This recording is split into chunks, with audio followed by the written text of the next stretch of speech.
Hi, I'm Dan Chadwick. I'm one of the pastors at Mosaic Church in Leeds, and I'm answering the question, what have Mosaic learned in the sending and supporting of those we've sent overseas?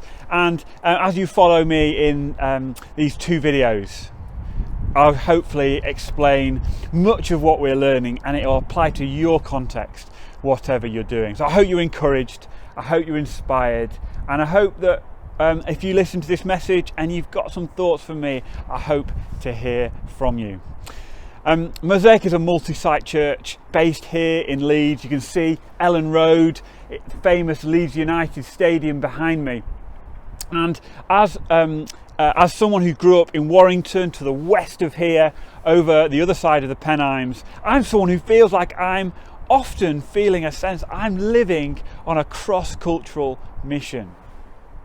And as we've reflected as a Mosaic leaders team on how we're doing sending people and supporting them, we feel like we've made a whole bunch of mistakes, and I hope our reflections are helpful for you.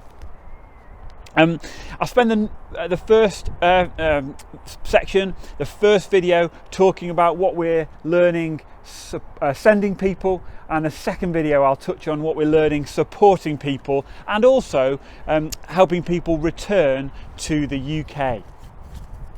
And as I share, I will share some stories of people and places. I've changed their names, I've changed the places they've gone to. However, we feel like we've made a few mistakes as a church, or should I say, there are a few opportunities for growth. I'll share some of the structures and the strategies at Mosaic that we've employed, and I would say take them with a pinch of salt as you serve a beautiful meal to the nations. Well, why does this matter? Why does the sending and supporting of people in the nations matter? Well, the whole story of the Bible is of God making himself known through a people. And we, the church, that's our responsibility now. We are part of that story, being a sent people to make disciples in all nations. And we look to the future. We see in Revelation 7, we see an amazing picture of every tribe, every tongue, every language gathered around the throne in worship of God. And we look forward to that day. But it's a day that motivates me to reach the whole of the nations, so that all nations, all tribes, all languages can gather around that throne together. That's why it matters. This is where we're heading. And I really hope we're heading here together. So I'll share my reflections, I'll share our reflections as Mosaic and not all the time we're doing a very great job, but we want to learn from each other. And I hope the learning that we've made inspires you, it encourages you, and spurs you on to share Jesus and plant churches in the nations together. Well, here I am at Leeds Bradford Airport. You can see the airport and some of the planes behind me. And an airport is a really helpful picture when we think about sending people to the nations. Not only the airport itself, but the runway and the moment of takeoff, which is the moment that someone from your church lifts off and says, I'm off. We've thought as Mosaic about how these different stages are helpful. I'm going to speak about the next few moments about three things. Number one, the moment of the creation of a sending culture in your church. That is like the airport, it's the DNA where everyone says, I may not go, but I'm part of this. Secondly, it is the moment of recruitment where you give people a chance to stand up and say, yes, I will go to the nations. And thirdly, there is the moment of takeoff where you get people ready along the runway for them to embark on the call to go to the nations.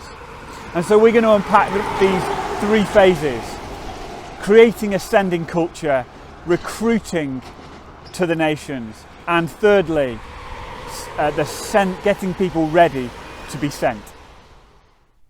Creating a sending culture isn't an easy thing to do, but it makes sense. Like creating a culture where everyone in the church feels like they're part of what you're doing. It's like an airport. Everyone's got a role to play in getting the planes in the air, but not everybody is on the planes. We run a conference called Love Nations every year, and we've run it maybe for the past 10, 12 years. And the aim of it is to grow a passion for local and global mission. And we found it a really important piece in creating a sending culture. Naively though, I thought that this single conference would create an injection of passion for being a sending church and bringing people through who will go to the nations, like an injection in one hit. But in reality, we've needed many hits throughout the course of a 12-month period. What might you do? What might you do to create a sending culture in your church? Well, some of the things we found really helpful is having regular moments for prayer and preaching. We live in Leeds, and Leeds is a really diverse city, and I appreciate not everywhere is like Leeds, but we found it so helpful to have people pray out in their own languages, their first language, and get us praying for their home country. We found that moments where we've had updates from people we've sent or others have sent has meant that we could raise support for them and grow a sending culture.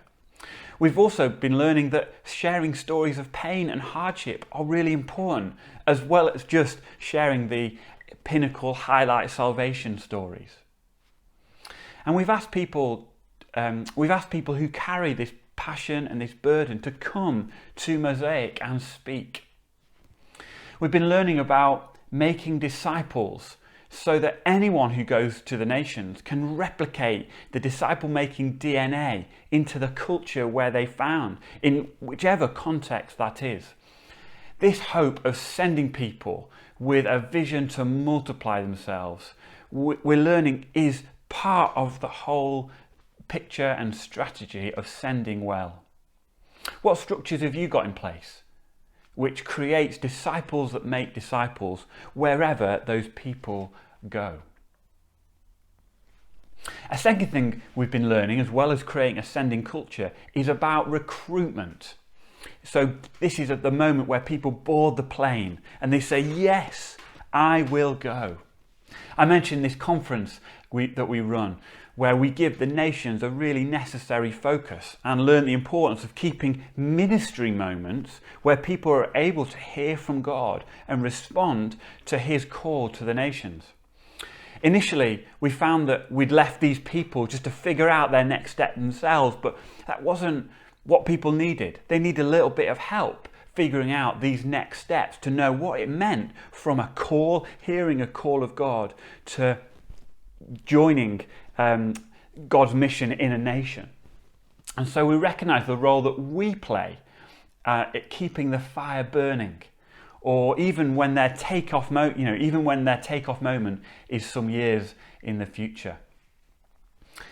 A part of that journey, we've learned that mission trips, or even trips where someone goes out to bring pastoral support to someone in the nations, those kind of trips actually can keep the fire burning. That can keep the love for God and the nations and that call really hot. So I've been thinking, as a pastor, as I go to visit places and people in places, I've thought, who can I take with me? Who will come and join me in this trip? And I've tried to ask those who have said yes in the past to a call of God to go themselves. We're currently learning and exploring how we're able to broaden the ask of going to the nations. And of course, we want to see churches planted, and we want to see churches planted that plant other churches. However, the teams of people serving through business, medicine, healthcare and other opportunities have roles to play in making an impact for God's kingdom throughout the world. One family was sent from Mosaic with a vision to start a school, but also a vision to see a diverse church that had links to the school they were going to start. It doesn't have to be either or, it can be both. We've done a few other things that I just mentioned briefly. We've started a library and we're buying books for people who are really interested in exploring a call to the nations. We're ready to give them away. And if you want to know what's in our library, you can drop me a message. I'm happy to let you know. We found that testimonies of people who are called are really helpful, where they explain how they were called, how they were preparing, and what it was like when they were sent, and what it is like now they're in country. And this process has been helpful to bring others in who are exploring the call themselves. Yet the reality for us at this moment in 2020 is we haven't got lots of planes stacked up on the runway. We haven't got lots of people in the preparation process. We haven't got everything lined up and every system working perfectly. But we're trusting that God wants to reach the nations, and he'll choose to use a church like us, a church like yours, to do so. The third phase is about preparing people to go. So this moment from they've said yes, they've boarded the plane, to take off. This preparation phase, this third stage that I'm outlining. And you know that feeling when you're sat on a plane and it's taking forever. You don't know why you aren't moving, or even if you are moving, you seem to only taxi a little bit down the runway, then you stop again. Well, we've learned the runway's long and it can be dangerous getting people to take off too soon and too short a runway. We've learned that expectations are key, that cross-cultural transitions and cross-cultural living are really tiring. We recognise that sometimes just one task a day in another nation initially, that's success. And where we bring expectation over the top is unhelpful for people. We've learned that comparison is a killer. Now we know that already, but it's hard enough moving away without the pressure to get them to tell us a great story of fruit for our prayer meeting. We've been really cautious of what we ask of people. We've learned that homesickness and loneliness are normal. And I've learned that God is able to care for them even when I can't. We've learned that we can't ignore the necessity for character development. We've learned that conflict is inevitable, and actually learning to handle conflict is a really important phase of the preparation journey. We've learned that the opportunities for cross-cultural mission in the UK in this sending process is really valid and really important. So some of the people who have been sent to Turkey spent lots of time with meeting Turks in the UK, going to Turkish restaurants, even spending their summer holidays in Turkey, so they can learn about culture as part of the preparation phase. I mentioned expectations earlier, but it's about expectations from all parties. It's helpful for us as sending churches not to overpromise and underdeliver, because you'll end up letting people down.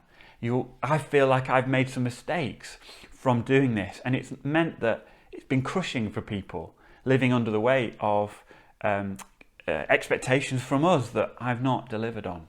So it's not that we can't promise things, it's not that we can't have good expectations, but to be clear and to follow through, I've learned, is really important.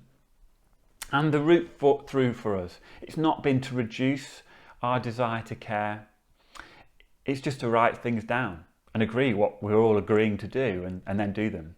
And there's a really helpful document that we've been working through called a Memorandum of Understanding, an MOU, and it's been really helpful. And I wish that I'd had this 10 years ago as we began to send people, but it's a really helpful document that we're using in the future.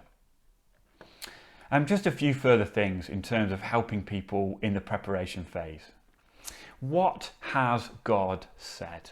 A friend of mine once told me, having endured losing both his children before the age of 20, that he had to hold on to what God said in the light. when in the darkness. So when in darkness, hold on to what God has said in the light. And it may feel for many of those we send that they go through phases of feeling like they're in darkness after initial honeymoon period is over. And like I said, homesickness, loneliness, doubt, distance in relationship with God, they're all fairly common in my experience. However, the role of our support is crucial in helping people hold fast to God, what he said and who he is. When in darkness, hold on to what God has said in the light. And then get ready whilst you can. You see, as far as I can tell, as you can tell, I'm trying to be faithful in my responsibilities of sending people well. However, I can't live alongside these people day to day like I can in Leeds. I can't walk them through every responsibility. And slowly I've realised this. And as I've evaluated, I've found getting some practical training into the preparation phase for people to be helpful. Helping people do a marriage course if they're married, helping people do a parenting course if they have children or there is going to be children, in part those being sent. To do money management courses and take some time reading and discussing topics like conflict. See, some people's journey of takeoff actually is a really long journey, and getting prepared on the way is something we've learned to be crucial. You'll also find, back to creating a sending culture, that people's journey of takeoff can actually be used to spur recruitment. I used to live, I grew up near Manchester, and my dad took me and my sister a couple of times to watch the planes take off at Manchester Airport. For us, I was just watching these planes take off, and I imagine you'll have others in your church who are watching. Oh, maybe I could do that. Maybe that's something God's calling me to as you prepare and send people. At the end, as I end this video, I really hope that I've given you some food for thought. And this video ends with an email address. If you want to contact me and talk over some of these, please do so. Let's do this for the sake of the nations.